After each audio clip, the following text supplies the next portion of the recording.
What's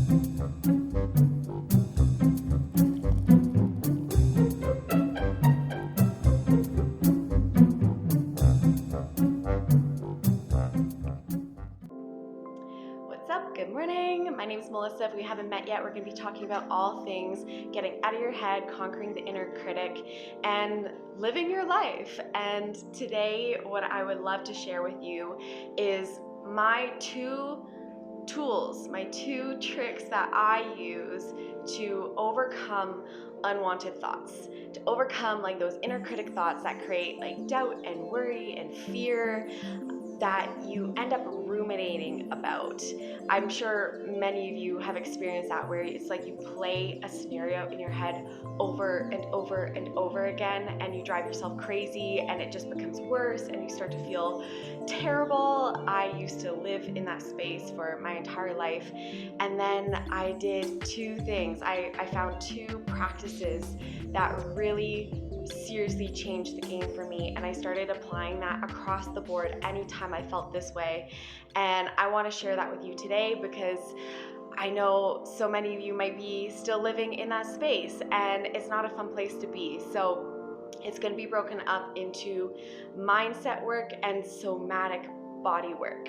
So the first part, when you have that thought come in that is just taking over, it's just all consuming, it's really not helping you, and you find it's wrecking your day. What you need to, well, not what you need to start with, but what I started with that I would recommend is to sit down with a pen and paper and write down what those thoughts are. So this is going to be starting on the mindset aspect of things. And what you're going to do is you're going to bring awareness to what it is that you're thinking, and you're going to start questioning it. So you're going to write it down. You're going to be like, okay, so I think for the first time that I ever did this, I went on like an 8-page writing spree. It just kind of went on and on and on, and but it was really good. And I started kind of like dissecting like why I was thinking the way that I was thinking. So I wrote down what it was, like the thought that was like really bothering me, and I wrote underneath, why do I think that way? Or I would ask a question about that paragraph that I had just written. But you essentially just want to start asking questions about it. Start seeing what is actually there for you. So, is this true? That's another great question to ask, right? So you write down your thought and you write down, is this true? Or why do I think this? Or where does this come from? Or, and keep going down that train of thought and really get curious. So take it as an opportunity to get curious about what it is that you're thinking, because a lot of the time we're telling ourselves a story that's just not true. It might be based off of something that happened in the past, and we're now taking that experience and we're applying it to all of our experiences, and we're not giving ourselves the chance and the opportunity to see beyond that experience. And there's just so many ways that a situation can play out. The amount of times that I've taken a step back from my worry and I was like, okay, don't make assumptions, because I was making these assumptions and it was wrecking my day. And then I was like, you know what, I'm just going to do my life and engage in the things that I love to do and wait it out. And at the time, it was like I was just hoping I was wrong about what it was that I was thinking. But what happened was, when I started doing the things that I really loved doing again, and detached from that immediate thought and didn't make that thought the center of my universe, when it usually has to do with other people, right? Like, I don't know about you, but I find that's with me. It's like how other people responded to me or didn't respond to me or didn't say something. What happened was, when I started engaging more things that I really loved doing and gave myself that like space and distance from those thoughts, what happened was they came back and I was wrong. And they showed me that I was in my head about it, that there was something going on, that there was another reason, that it wasn't me. And you'll find a lot of the time, this is going into like a completely different topic, kind of. What you'll find is a lot of the time, what you're thinking has nothing to do with you. There's just so much more. There's so much more behind what's actually happening. We're so selfish, aren't we? We just make it all about ourselves. So, going back, write down the thought, question the thought, get really curious about what it is that you're thinking. Maybe this is a 3-step thing. So, other aspects, I'll make this number 2.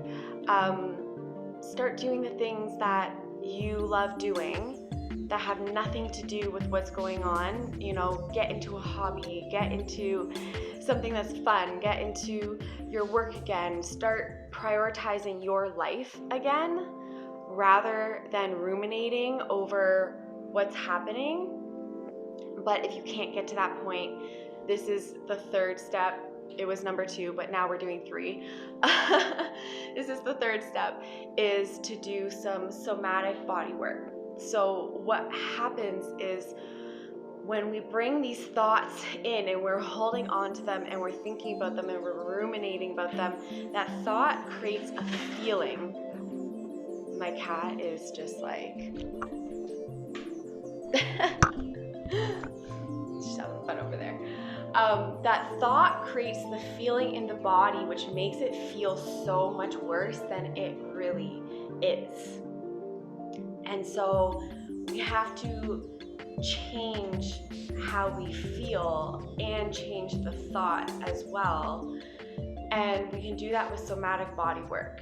So what happens is when we have these negative thoughts, when we have these like ruminating thoughts, what you'll notice is you might tense up, and that tension can be anywhere. I normally find it's in my chest and my throat.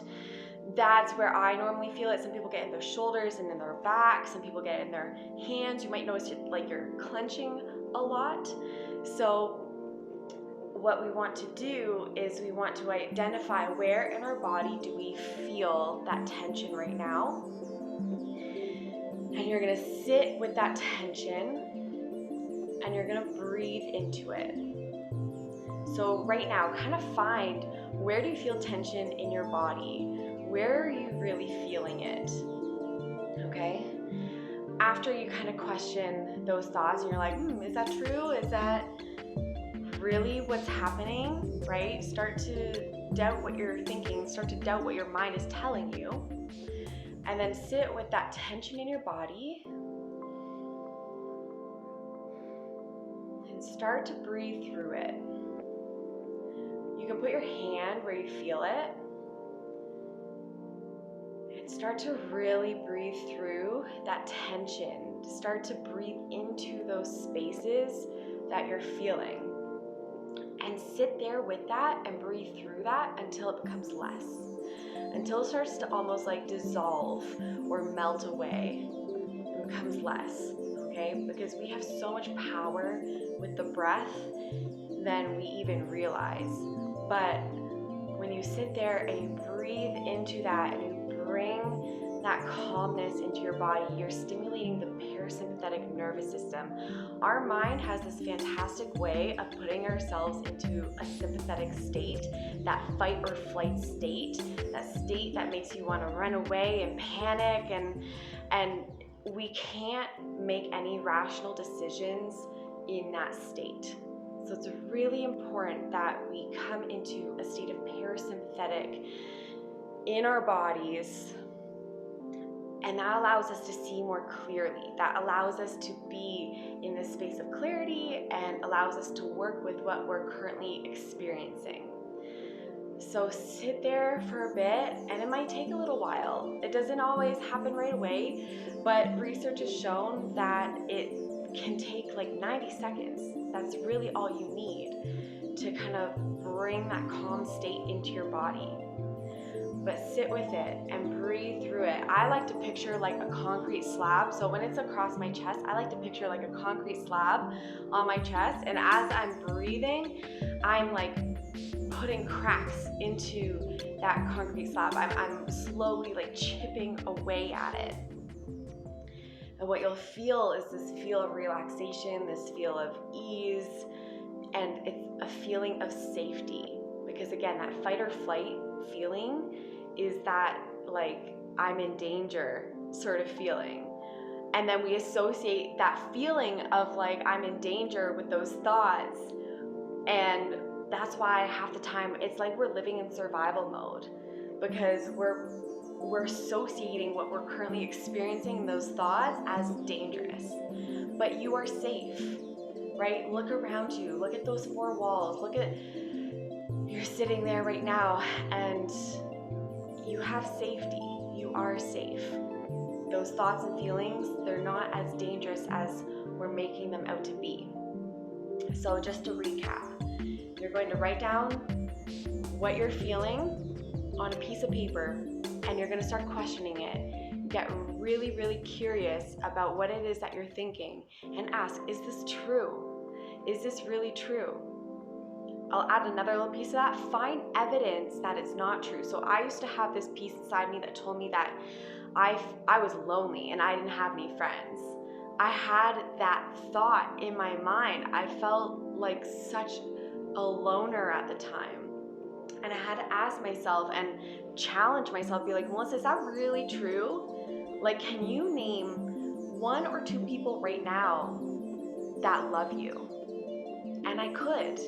I was like, okay, why am I giving all of my attention to this thought of that I'm lonely and don't have friends, instead of giving my attention to the people in my life that do love me, right? So I took that thought, I took that energy and that focus from like, I am lonely and I have no friends, to I'm gonna pour everything I have into the people that are in my life. And when I did that, my life dramatically changed. So I think this is becoming a 4-step thing. So write it out, find evidence again and question it, find evidence against what you're thinking. Start to engage in things in your life that you absolutely adore and love and that are for you. Start prioritizing your life.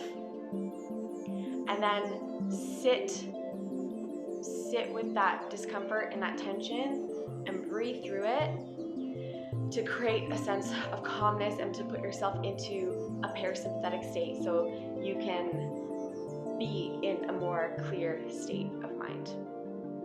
I hope that helped. If you feel like this would help anybody else in your life, please feel free to like, share. Please subscribe if you want to hear more. And apparently there's like a bell thing at the bottom too that you can like hit so you get a notification when I come on again.